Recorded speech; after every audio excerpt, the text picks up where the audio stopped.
This is indeed a disturbing universe. Hello, greetings, and welcome. Welcome to the Stereo 999 YouTube channel. I'm your host, the artist formerly known as Stereo Steve. And I am continuing, if you're new here, hi. If you're a repeat viewer, hi. You know, I'll get to all that stuff later. I'm just going to kind of get to the meat of the video here. And that is that I'm continuing with my list of 100 psychedelic songs that I made a while ago. And I made a pledge to talk about every single song on the list. You know, I don't know if it's a list of my favorites.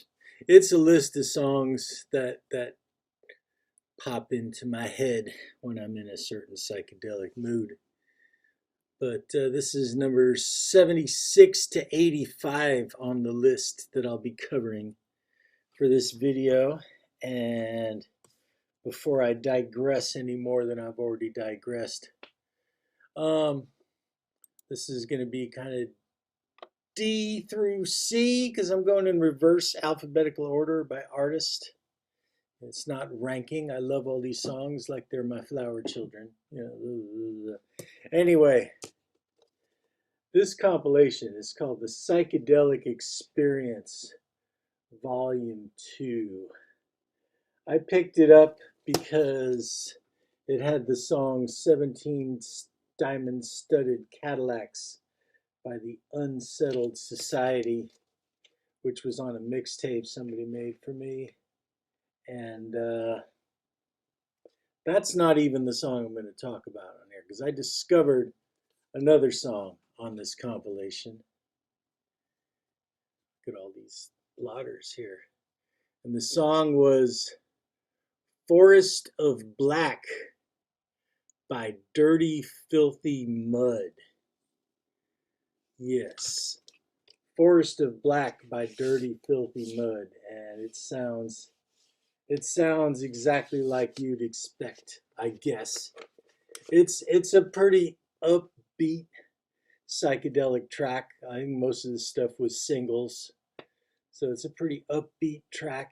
It has some crazy electronic sounds, maybe theremin or maybe some kind of synthesizer, and some psychotic sounding vocals, and it's just trippy. It's trippy in an early 60s crazy goofy kind of way. Next song.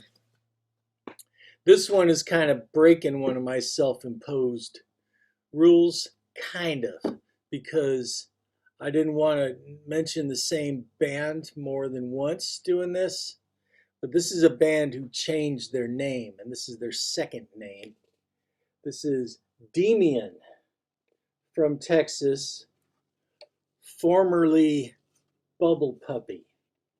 But after Bubble Puppy, they got signed to ABC Records and made one album under the name Demian. And yeah, it's got the heavy guitar and the haunting melodies and just psychedelicness of Bubble Puppy. But leaning a little more towards the 70s, because I think it is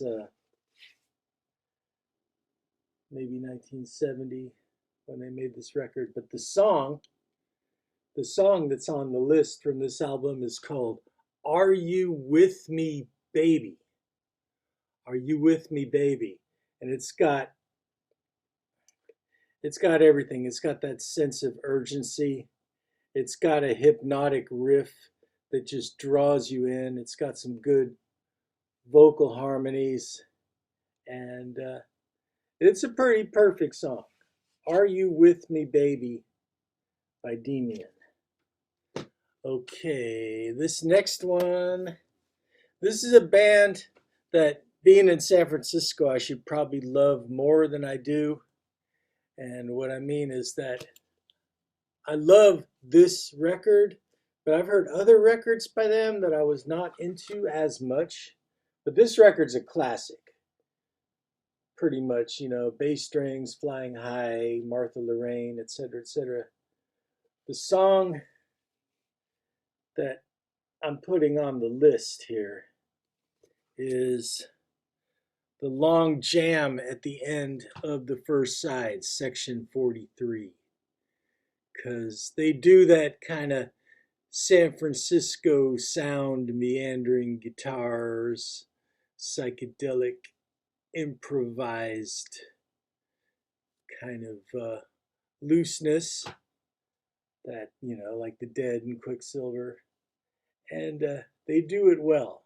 And it's just a good jam to just get STOND to.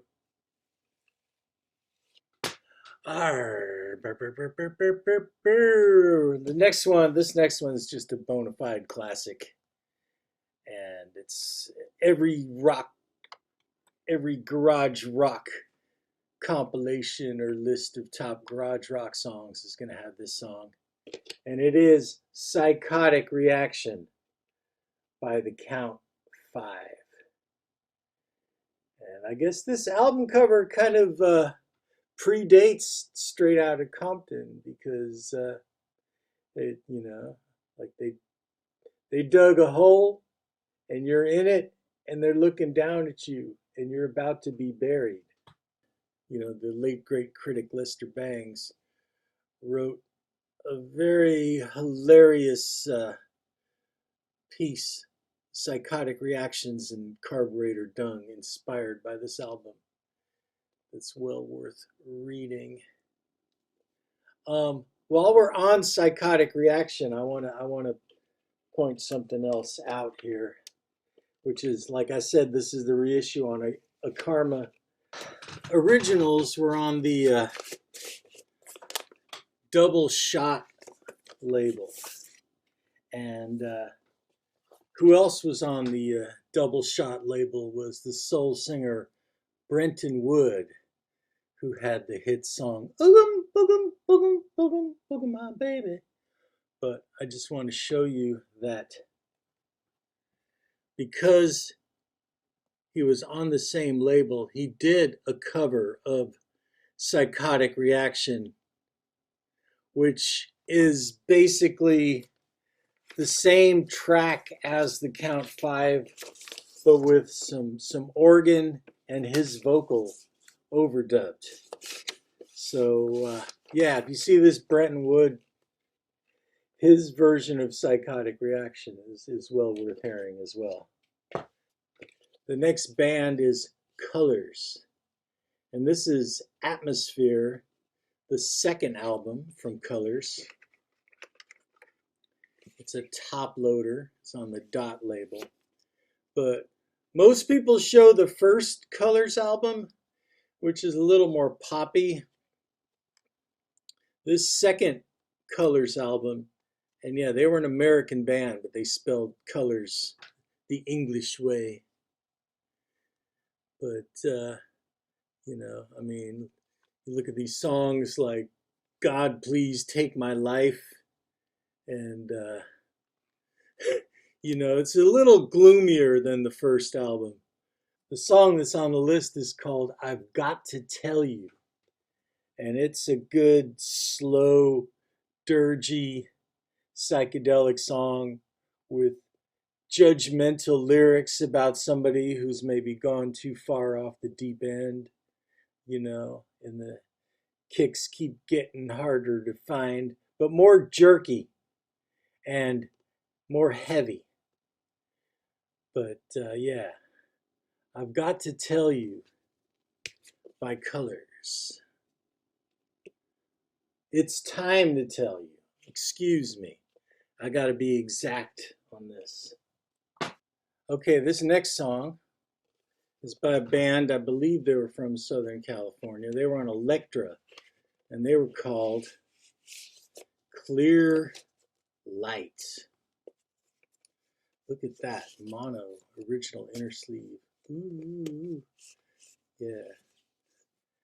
I had a reissue, but I traded it in to get this original. Even though I don't have the bonus track anymore, it's still worth it. It sounds great. But Clear Light, they were a pretty interesting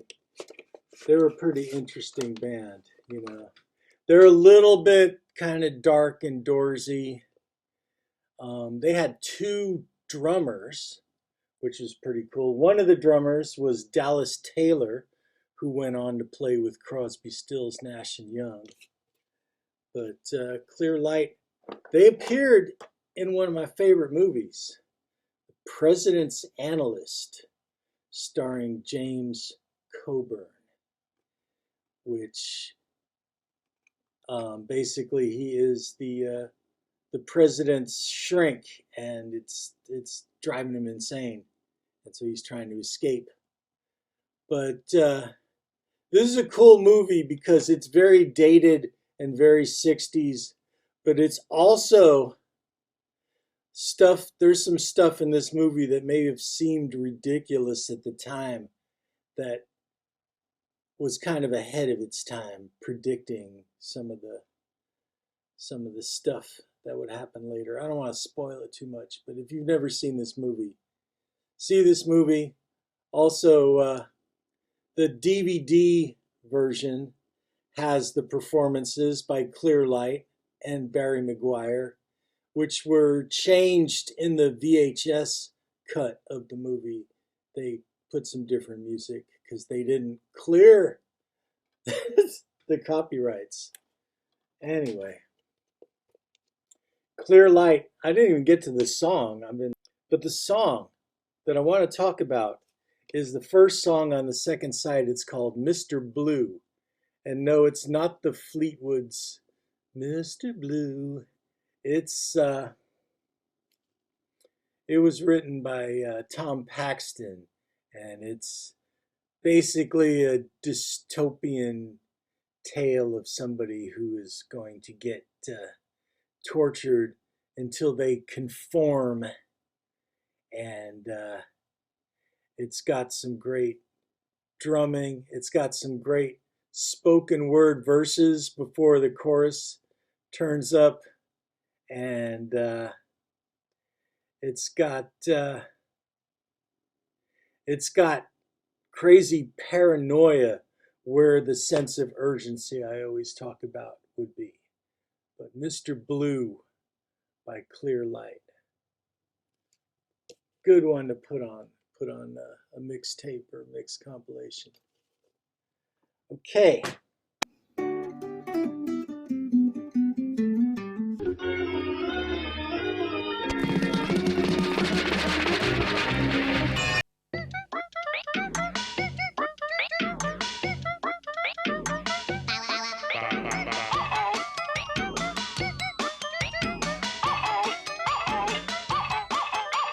Oh yeah, that's just fine. Come on, boys. Just one more time. And we're back. I was kind of running out of steam. I had to go take a little break. But we are back. And the next song on the list is called My Mind Comes from a High Place by the one and only Chubby Checker. And this is Checkered, which is the psychedelic album that Chubby Checker made, like around 1970. This is the reissue from 2012 on the Sunbeam label. I've kind of fantasized about finding a used copy of this in the wild, but I ended up just getting the reissue, and I'm pretty happy with it. But there's some great songs on this. You know, Stoned in the Bathroom, Goodbye Victoria, but the heaviest song on here, with just the crazy guitar riffs and you know, the kind of chains and black exhaust kind of heaviness, is a song called My Mind Comes from a High Place. And I'm serious. If you ever see this, grab it. Chubby Checker himself was not happy because it didn't sell a lot of copies, but he made a good record. Okay, I got three more, and then we're going to wrap this up. Another San Francisco band, the Charlatans, which is the reason the English Charlatans were the Charlatans UK. It's one of the first San Francisco sound bands that did not get the fame of some of the other San Francisco sound bands was the Charlatans. This is a 80s reissue of their record on the Eva label. It's pretty good. There's some kind of covers, but there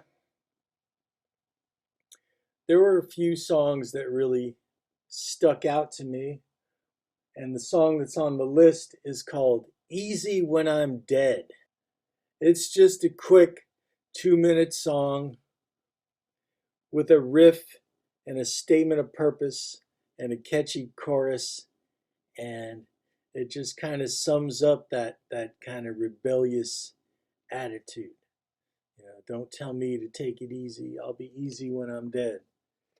And a friend of mine at a party told me that her uncle was in this band, and her uncle was actually the composer of my favorite songs on this record, Daryl DeVore.